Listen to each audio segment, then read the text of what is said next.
para con là gì nhỉ?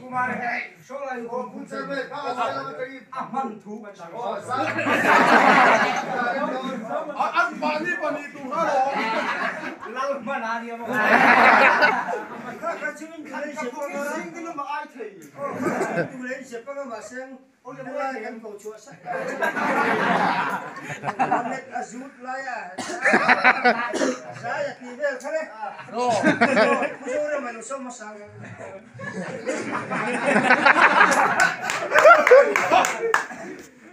Các mục có đi xuống nó mi sợi các kia đó nè.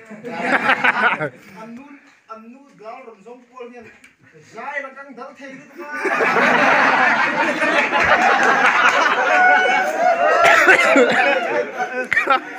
Ai cái trong cặp chiêng à?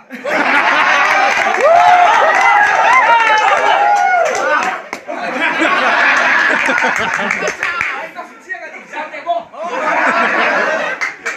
Các cặp cha các phần của các bạn thì cái gì à? Ligins ah nuôi à cái con bulvar han.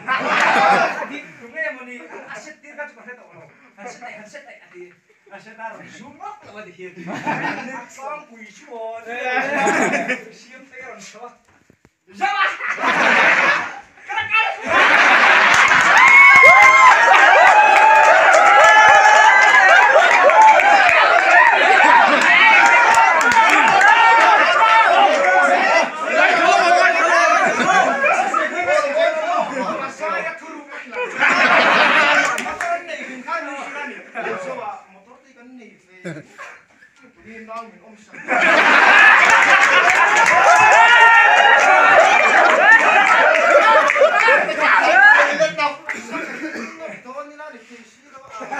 sang suốt đi cho suốt xiết đi đâu đi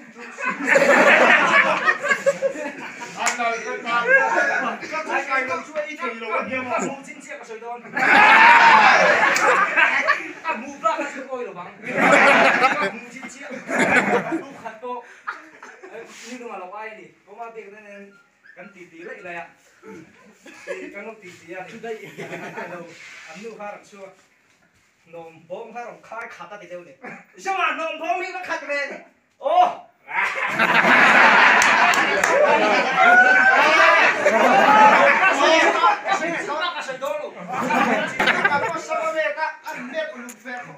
Saya, dia belum kenal dia.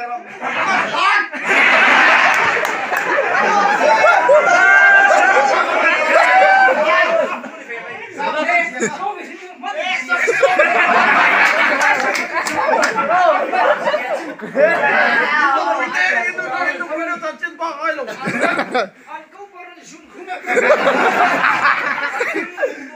Cái gì nó bảo phải thì à chắc phải là rồi chúng ta được to cái này thì ai đâu lúc đó chụp thằng này à thì ai đâu chơi đó là man mỏ nó được nó thì sao nó bắt mua sai thổ đó là nhà với chú anh em mới cái thổ đó như này cái à man mỏ tất cả đồng các thì khi đến ai ra hiểm mong mình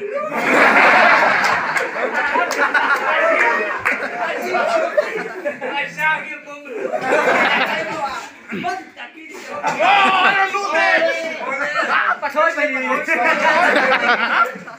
Tôi đã xem mày đi, bố. Ra là man gì đó. Man gì mà. Man tất cả đi cái.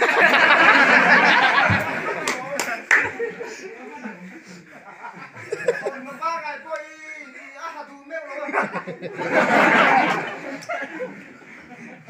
Còn rùa cao nhân luôn mất đi ngồi.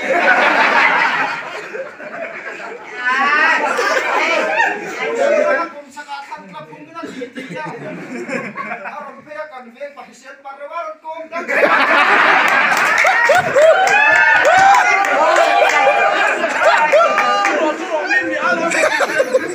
Kaya kan veng pahisyan ko san taba